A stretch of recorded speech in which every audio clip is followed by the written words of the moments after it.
Bonsoir Charlène. Bonsoir Deb. Pour ceux qui ne le savent pas, Charlène c'est ma copine, mais aujourd'hui on accueille Charlène parce que elle souffre, c'est pas le bon mot, mais parce que elle vit avec le TDAH.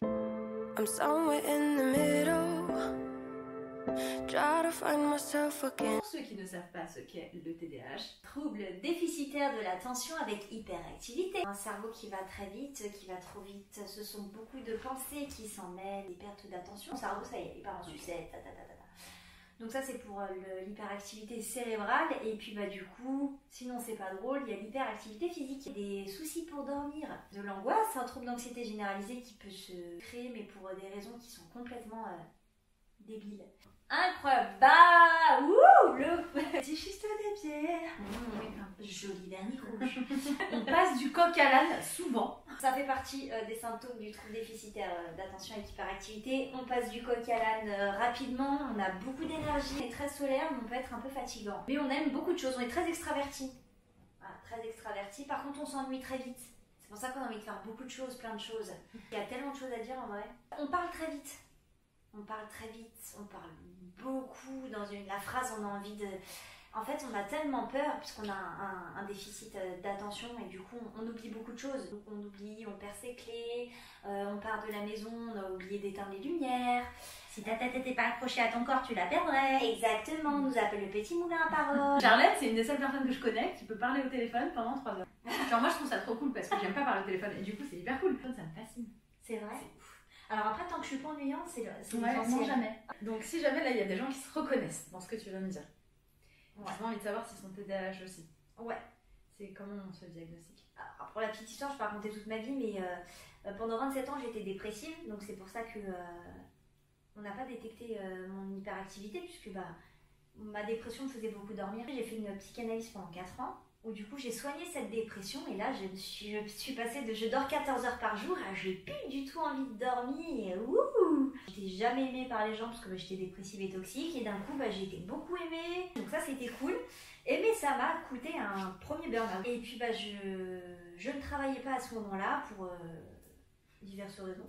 J'avais tout l'espace libre et nécessaire pour du coup découvrir cette hyperactivité et pouvoir faire des milliards de choses, et là je me suis remise dans une vie de neurotypique, métro, boulot, dodo, et là, deuxième burn-out, parce que grosse frustration de me rendre compte que je ne pouvais pas, à hauteur de ce que j'aimerais faire tout ce que j'aimerais faire. C'est quoi un neurotypique du coup?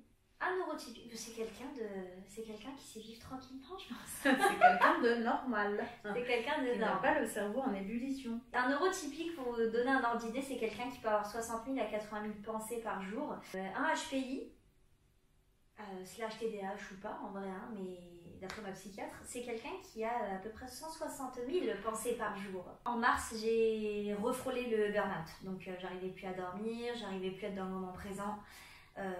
Je sentais un cyclone de dingue dans ma tête, une anxiété qui se régénéralisait. Et du coup, j'ai simplement pris rendez-vous sur une application qui s'appelle Livy. Heureusement qu'il y a des applications. Et c'est un psychiatre qui m'a tout naturellement dit bon, vous avez un TDAH. Et de là, j'ai commencé une TCC, thérapie cognitivo-comportementale, pour nous aider à avoir des outils dans la vie, type des agendas. Moi, je dois tout mettre en fait. Surtout les week-ends, quand j'ai envie de faire mon ménage, que j'ai envie d'aller à la salle de sport, faire mes ongles par exemple, et puis venir te voir. Moi, tout a la même importance. Je ne sais pas par quoi je dois commencer, et j'ai absolument pas la notion du temps non plus, donc je dois tout synthétiser dans une forme d'agenda avec des notifications sur mon téléphone. Comment t'as vécu ton enfance et ton adolescence? Ouh, ça a été horrible parce que je suis dans une dépression, parce que famille toxique. Et puis, est-ce que tu avais l'impression qu'on ne comprenait pas en fait? Ah, on ne comprenait absolument pas du tout. Et puis, ah oui, pareil, un enfant TDAH, donc beaucoup de bagarres. Beaucoup d'impulsivité. Ah ouais, l'impulsivité c'était quelque chose. Aucun filtre en fait. Ça, je l'ai encore un petit peu. Pendant longtemps, forcé à en avoir, et c'est peut-être ça aussi qui m'oppressait la poitrine. Je me blessais tout le temps. Je me suis ouvert 6 fois le visage, je me suis défenestrée, j'ai mis le feu chez mes parents, il y avait des flammes de 7 mètres de haut, on a failli cramer la maison du voisin. J'étais hyper collée à mes chats parce que du coup, petite information, on a un problème de sécrétion de dopamine. J'avais besoin de câlins, donc vu que ma famille en donnait pas, j'ai tout fait mes chats, je veux des câlins. Je les torturais pas. M'appelez pas Brigitte Bardot, tout va bien. Non, et du coup, hyper attachement des animaux avec moi. Je me sentais plus comprise par mes animaux que par les humains, donc j'ai eu beaucoup de difficultés à avoir des amis, beaucoup de rejets. Et puis cette hypersensibilité et cette hyper-empathie a fait qu'on a beaucoup profité de moi aussi. Amicalement parlant, sentimentalement parlant, j'ai attiré beaucoup, amoureusement parlant, pervers narcissique, etc. Machin. Donc, ça a été très compliqué. Alcidrin et Gosier. Donc t'as mal vécu ton enfance en fait. Et tu penses que c'est principalement à cause de ça que t'as mal vécu ton enfance? Ça, oui, alors, ouais, principalement, parce que par exemple, j'ai mes 2 frangines, tout à couper, hein, qu'elles sont pareilles, mais à des degrés différents. Et du coup, elles m'ont toujours dit, mais Charlène, tu l'as vécu comme un drame de ouf. Des fois, c'était ah, alors que. Et moi, mes émotions, elles me poignardaient les tripes. Hein. C'est peut-être ça aussi qui faisait que je dormais 14 heures par jour. C'est que du coup, mes émotions étaient épuisantes. Donc, si tu avais un conseil à donner à des parents qui ont des enfants TDAH ou qui soupçonnent que leurs enfants sont TDAH, de ne pas les culpabiliser dans un premier temps, c'est pas de leur faute. Leurs émotions, tout fait mal, tout est compliqué, et en plus, comme il n'y a pas de filtre, toutes les bêtises ou tout ce qu'ils vont faire, il faut vraiment pas vous alarmer sur ça, ils vont s'en rendre compte et ils vont se flageller déjà comme des tortionnaires tout seuls. Ça sert à rien d'en rajouter une couche, parce qu'ils en souffrent déjà beaucoup. Il faut qu'ils se fassent aider très rapidement, il faut les amener voir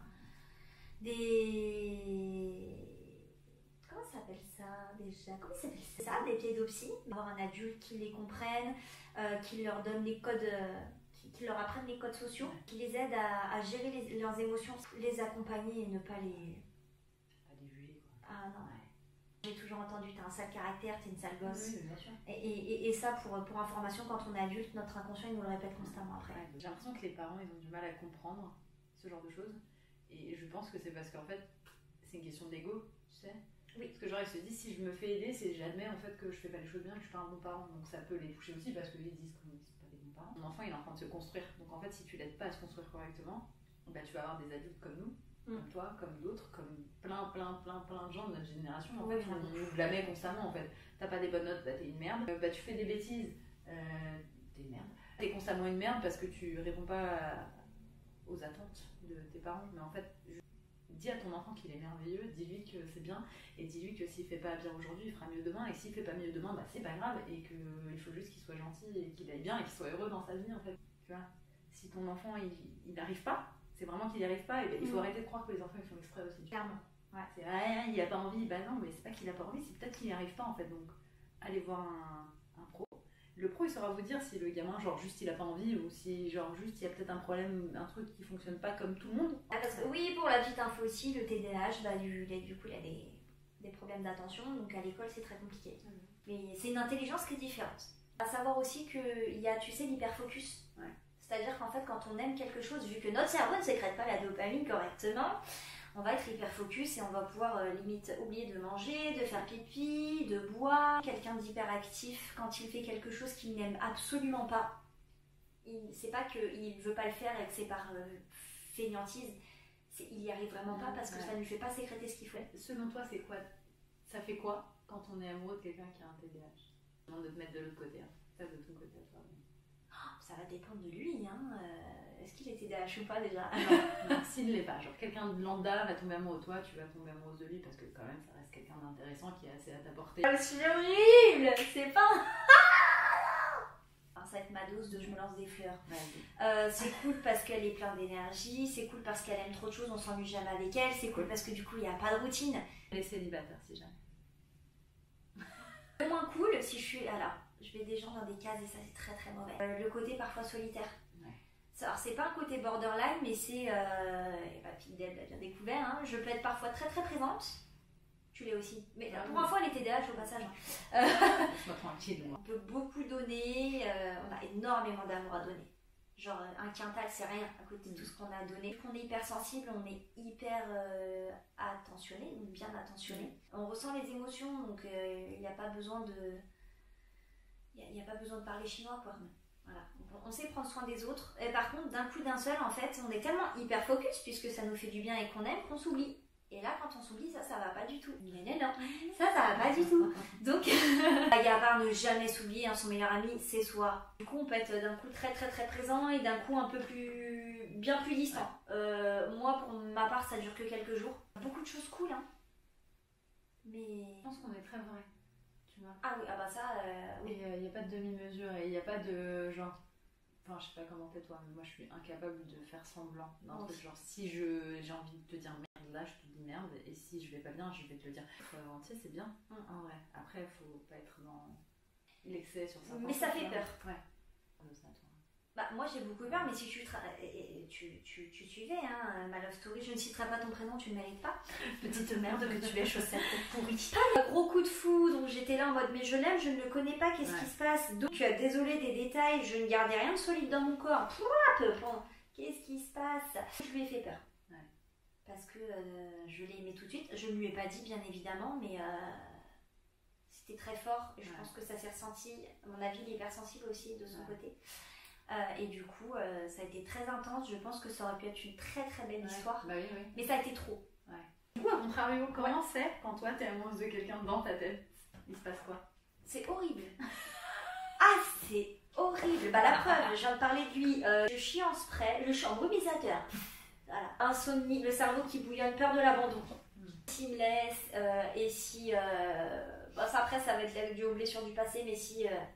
lui aussi il me bat, si lui aussi il abuse de moi, ça me fait extrêmement peur. Parce que pour moi, quand t'aimes quelqu'un, bah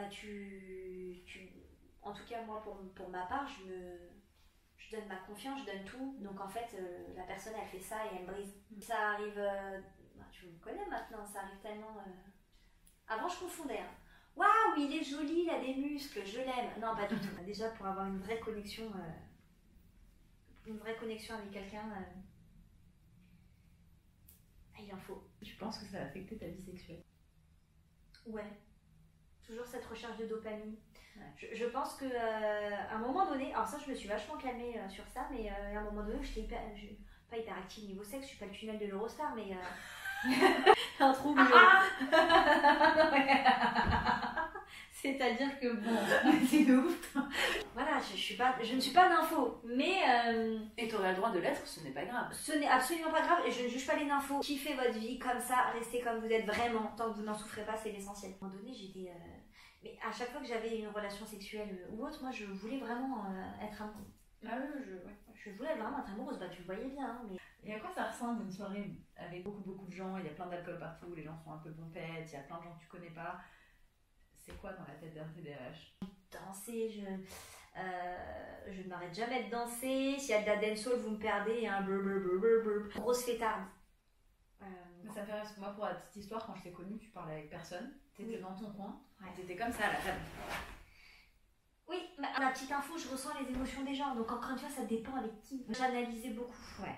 J'analysais beaucoup, mais parce que en fait déjà à cette période-là, j'étais en psychanalyse. Donc déjà, moi, je m'analysais constamment, je me décortiquais. Donc j'avais pris ce mauvais tic.